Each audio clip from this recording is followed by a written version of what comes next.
Welcome back to the channel, my spooky friends. Tonight we venture into the chilling realm of deserted hotels, places where time stands still and echoes whisper secrets best left buried. We've got 3 stories of unexplained noises that will send shivers down your spine. So turn off the lights, put on your headphones, and prepare to be terrified. Our first tale brings us to the desolate halls of the Grand Blackwood Hotel, a once majestic resort now left to decay and crumble. The Blackwood earned its eerie reputation long ago, with tales of guests disappearing, only to reappear days later, babbling about whispers that chilled them to the bone. One fateful night, a young photographer named Sarah decided to explore the abandoned hotel, hoping to capture its haunting beauty.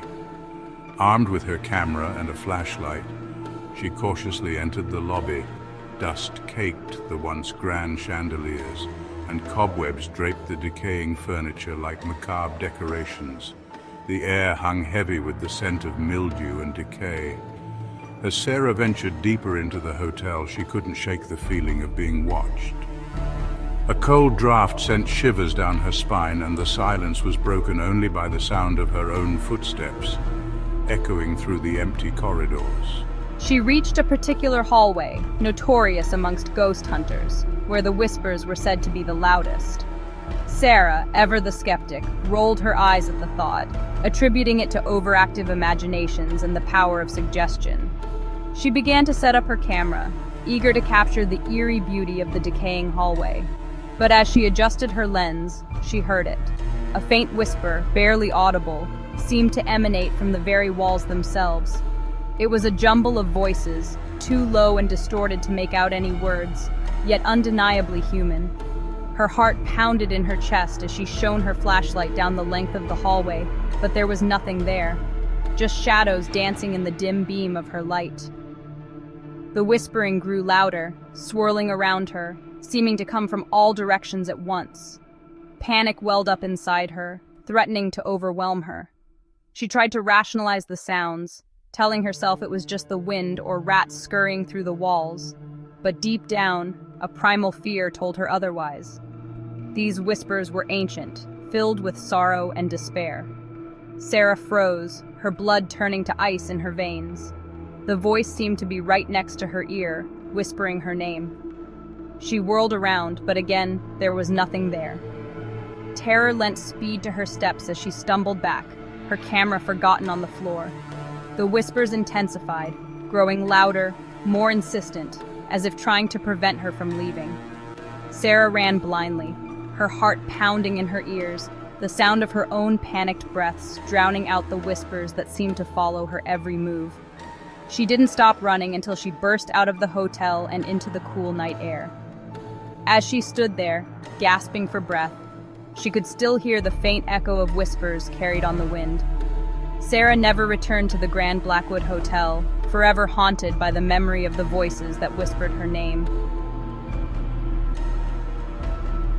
Our story takes us to the desolate shores of Lake Superior, where the skeletal remains of the North Star Lodge stand as a grim reminder of a tragedy long past.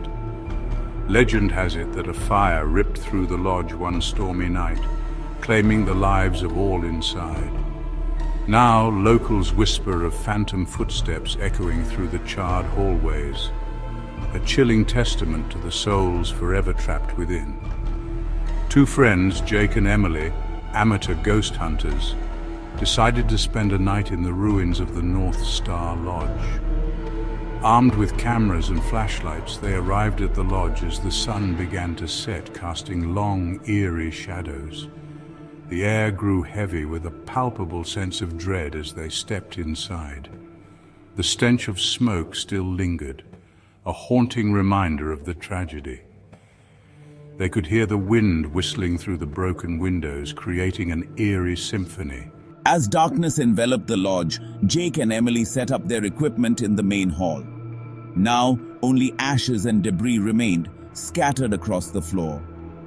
They started their investigation, their voices echoing in the stillness. As they moved from room to room, they couldn't shake the feeling of being watched. Then they heard it. A heavy thud from the floor above them.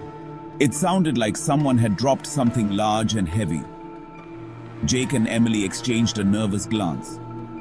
They cautiously made their way upstairs, their flashlights cutting through the darkness. The sound of their own footsteps echoed around them.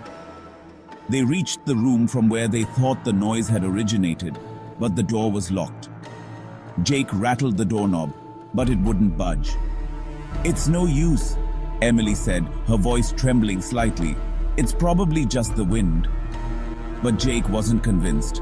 He could have sworn he had heard something else, something that sounded like footsteps pacing back and forth just beyond the door.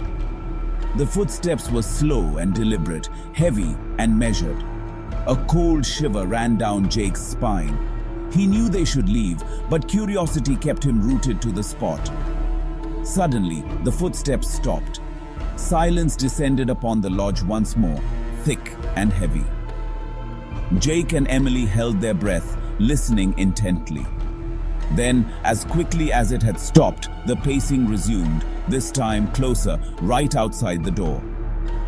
The sound was unmistakable now, the heavy thud of footsteps, slow and deliberate. Fear surged through Jake and Emily. They exchanged a look of sheer terror. They knew they had to get out of there, and fast. They turned and ran, their own panicked footsteps echoing through the empty halls.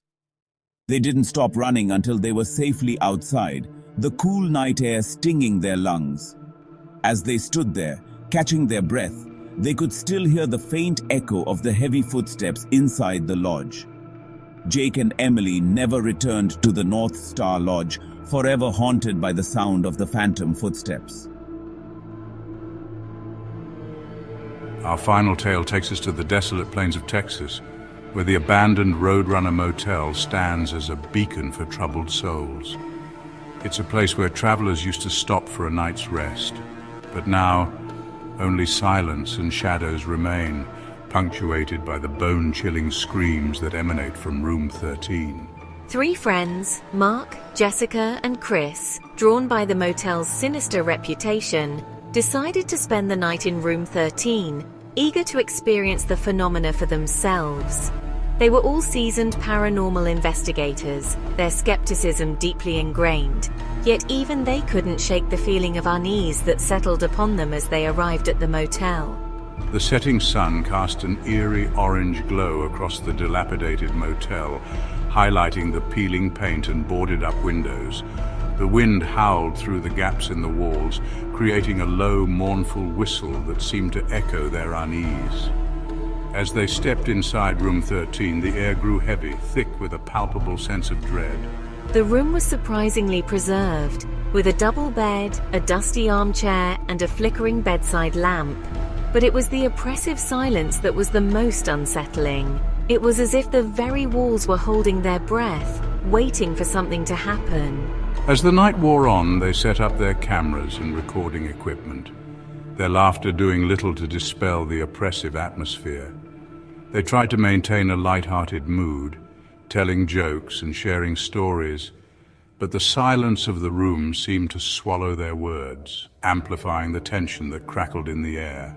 Then, just as they were starting to doubt the stories, they heard it. A low moan, barely audible at first, seemed to emanate from the very walls themselves. It grew slowly in intensity, morphing into a guttural growl that sent shivers down their spines. Their laughter died in their throats, replaced by a collective gasp of shock. They exchanged nervous glances, their eyes darting around the room, searching for the source of the sound, but there was nothing there. The growling intensified, morphing into a blood-curdling scream that seemed to tear through the very fabric of reality. It was a scream filled with unimaginable pain and terror, the desperate cry of a soul in torment. Jessica screamed, covering her ears with her hands, but the sound seemed to pierce straight through her, vibrating in her very bones. Mark and Chris were frozen in place, their faces pale with terror, their minds struggling to comprehend what they were hearing. The scream reached a deafening crescendo, then abruptly stopped, leaving behind an eerie silence that was more unsettling than the sound itself. Shaking with fear, they quickly packed up their equipment and fled the room, desperate to escape the horrors that had been unleashed within its walls. As they stood outside, gasping for breath, the silence of the desert night seemed deafening. They had gone into room 13 seeking answers, but they left with more questions than ever before. What they had experienced that night was beyond anything they could have imagined. It was a raw, primal fear that shook them to their core, a fear that they knew would haunt them for the rest of their days. They never spoke of what happened in room 13 again, but the memory of that blood-curdling scream and the oppressive silence that followed would forever be etched into their minds. Thank you for braving these terrifying tales with us tonight. We hope you enjoyed our journey into the heart of the unexplained. If you did, don't forget to hit that like button, subscribe to our channel for more chilling content, and click the notification bell so you never miss a new upload.